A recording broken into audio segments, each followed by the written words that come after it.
불러주시고 발표 시작해주세요. 안녕하세요. 저희는 존 로크를 발표하는 이지은, 홍윤, 정수환, 이충명, 이은별입니다.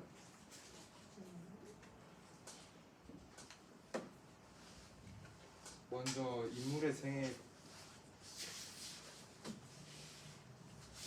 존 로크는 잉글랜드 왕국의 철학가 정치 사상가입니다.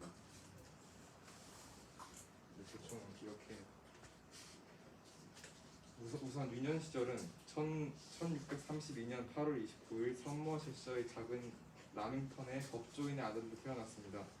그는 부모로부터 청교도 교육을 받은 것으로 전해지며 유년 시절은 브리스톨 근교의 펜스포드에서 보냈습니다. 1642년 웨스트민스터 기숙학교에 입학하여 우수한 성적으로 졸업하였습니다.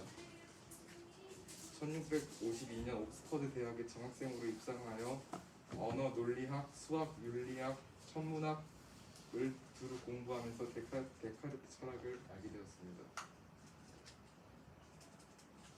그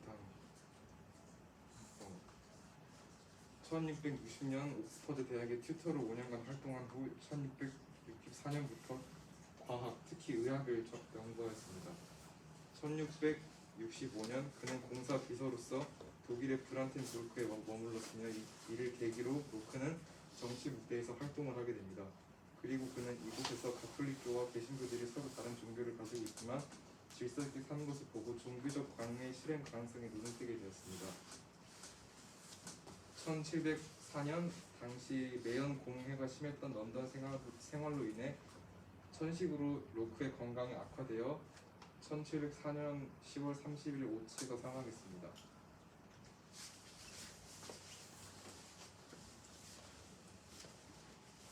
다음은 기본 철학인데요. 로크가 말하는 경험론이란 인간의 모든 지식이 감각을 통해 얻는 경험에서 비롯된다고 말을 하고 있고요.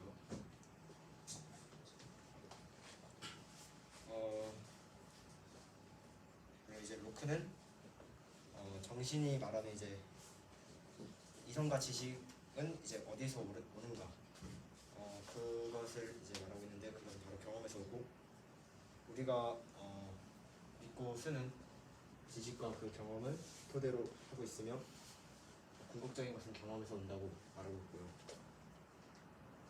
그리고 아까 말했던 것처럼 로크는 원래 인간의 머리 정신에는 아무것도 없었다.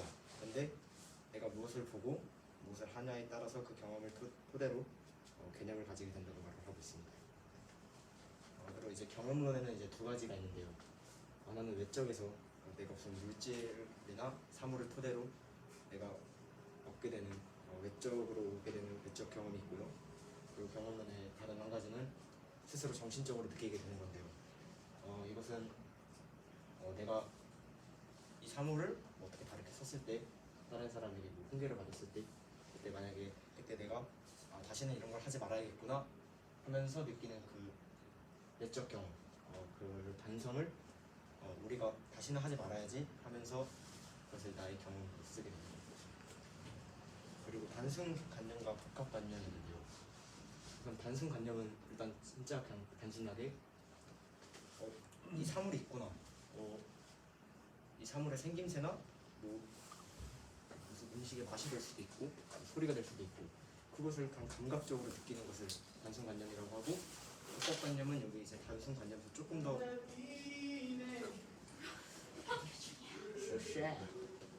단순관념은 이제 단순관념을 결합하여 가지고 만든 건데요. 일단 복합관념은 세 가지로 나뉩니다.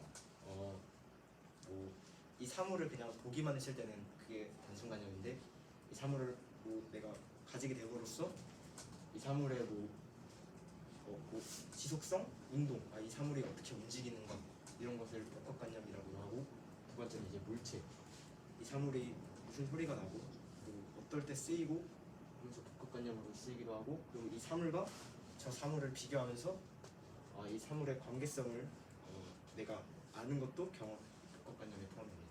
이것으로 로크의 경험론을 마치도록 하겠습니다. 400년 전 절대 왕정기의 유럽에서는 왕이 모든 권력을 가지고 있었습니다. 나라의 모든 재산은 왕의 재산과 다름없었습니다. 또한 모든 시민은 왕의 신하와 다름없었습니다. 그러던 중 로크는 개인의 재산은 각자의 것으로 왕이 베푸는 은혜가 아니다. 사회 재산은 침범할 수 없는 개인의 신성한 것이다 라고 주장했습니다. 지금 우리는 너무 당연하게 생각하는 사회 재산이겠지만 그때 당시의 로크의 발언은 반역과 다름없었습니다. 사람들이 당연하게 생각하고 있던 것들에 로크는 반기를 들었던 것입니다. 오랜 시간이 걸렸지만 로크의 주장은 오늘날 개인을 자유롭게 만드는 원천이 되었습니다. 이것이 바로 로크의 사회계약론입니다. 한마디로 사회의 기본 요소는 개인이며 국가는 이러한 개인들 간의 사회 계약에 의해 창설되었다는 것입니다. 또한 그때 당시 시민 정부로 나아가는 데 있어서 로크는 왕정은 유지하되 왕권을 제한하는 방식을 택했는데 이는 현재의 네덜란드, 스웨덴의 통치 방식에서도 영향을 미치게 되었습니다. 야경 국가로는 국가는 개인의 재산권을 보호하기 위해 외적의 침입이나 치안 등을 방지하는 등 최소한의 역할을 제한하고 그 외의 영역을 국민의 자유로운 활동에 맡긴다는 뜻입니다.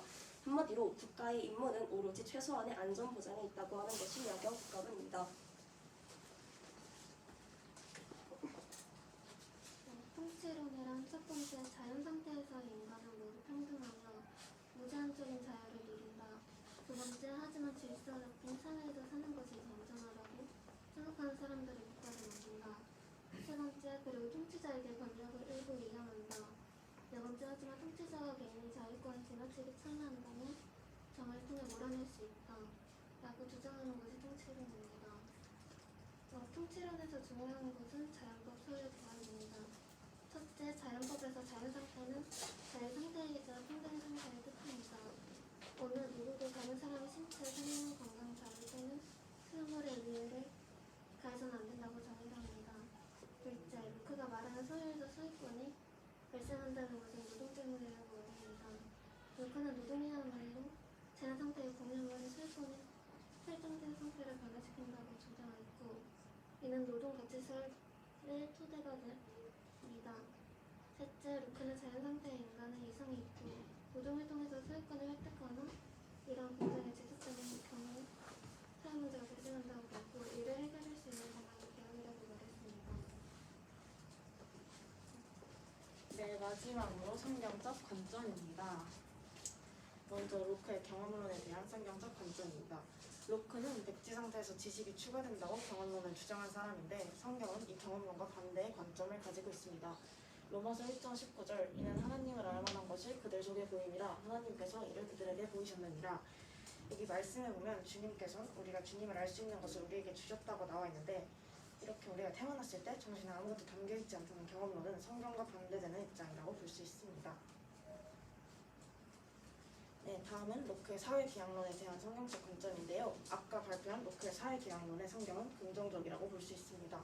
그 근거로 출애굽기 20장 15절을 보면 도둑질하지 말라라는 말씀이 나와 있는데 이 말씀에선 성경이 개인의 소유를 인정한다는 것을 살펴볼 수 있습니다. 성경이 개인의 소유를 인정하지 않았다면 도둑질하는 것은 죄가 되지 않았을 것입니다. 또 사회계약론에서 공산주의처럼 왕이 백성들의 소유와 권리를 도둑질했다고 볼 수 있는데 이는 성경과 반대되는 것이니 저희는 이것을 깨부수는 로크의 사회계약론이 성경적으로 옳다고 생각합니다. 지금까지 경청해 주셔서 감사합니다.